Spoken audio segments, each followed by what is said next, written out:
sa ating Panginoon. Anong pakiramdam kapag tayo ay nagpupuri sa pamamagitan ng awit? Happy. At sa umagang ito, ay nais ko naman po ibahagi ang isang maikling mensahe na lang. Ibubuod ko na lang po para po tayo ay hindi ko lang sa oras. At ito po ay pinamagitan kong Facing the Future Without Fear. Alam nyo, no, last Sunday po natin ngayon sa taong 2025. At ang susunod na taon, 2026, ay ang panibagong yugto ng ating buhay. Nobody knows kung ano ang mga kakaharapin natin. Tinanong niyo ba yung mga sarili niyo po? Ano ba ang naghihintay sa atin sa susunod? Ilang araw na lamang at tayo ay maghihiwalay na ng taon.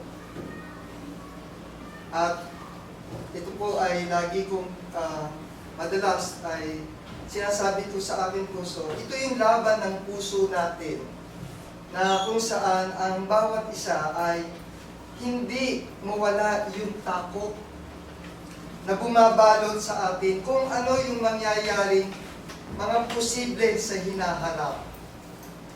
Yung mga bagay na hindi natin nakikita, yung mga bagay na hindi natin kontrolado, o yung mga bagay na hindi natin nauunawaan.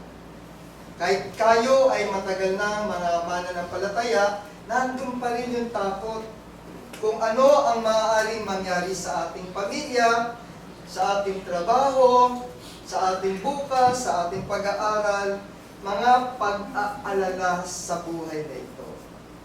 Ngunit tinuturo sa banal na kasulatan na kung saan bilang isang Kristiyano, hindi tayo dapat matakot sa hinaharap.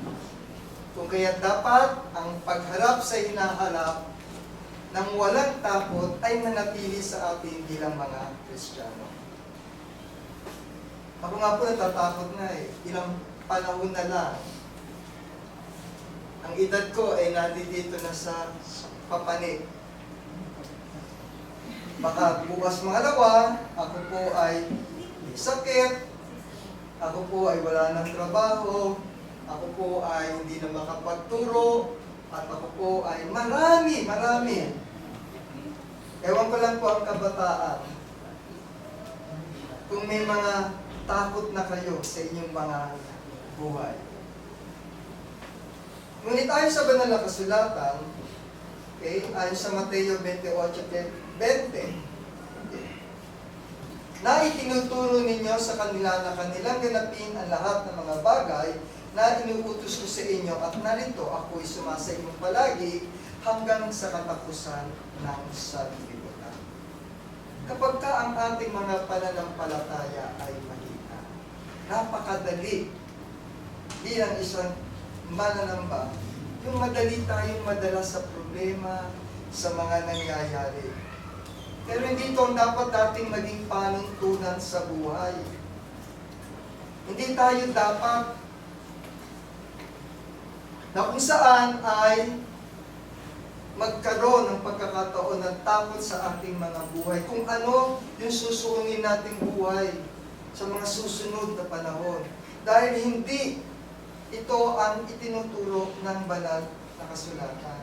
Tiniyak ni Jesus sa kanyang mga tagasunod dito sa Mateo 28:20.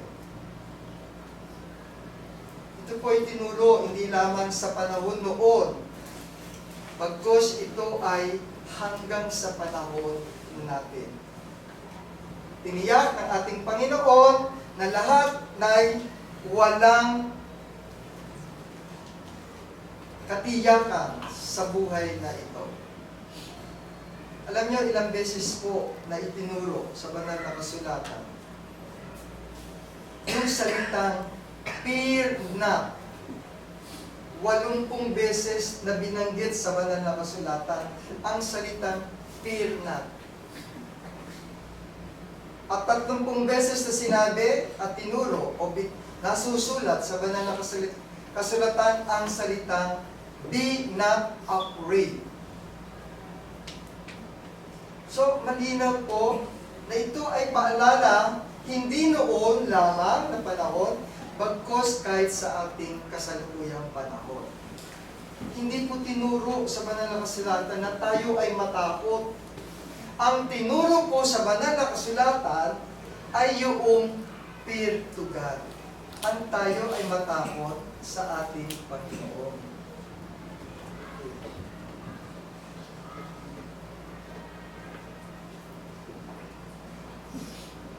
Tinuro sa atin na matakot tayo sa Panginoon.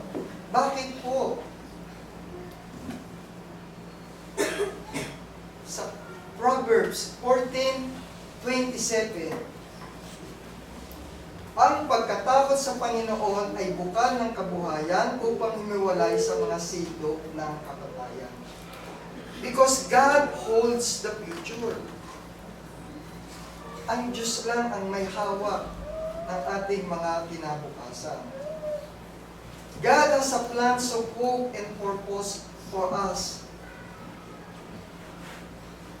Siya lang ang nakakaalam kung ano yung mangyayari sa iyo. Ni ang bawat isa sa atin, ikaw, siya, kami, ultimo ang magulang mo, hindi alam kung ano ang future ng bawat isa sa atin. Only God holds the future. Tingnan po sa Jeremiah 29:11. Sapagkat nalalaman ko ang mga pag-iisip na aking iniisip sa inyo, sabi ng Panginoon, mga pag-iisip tungkol sa kapayapaan at hindi tungkol sa kasamaan, upang bigyan kayo ng pag-asa sa inyong huling wakas.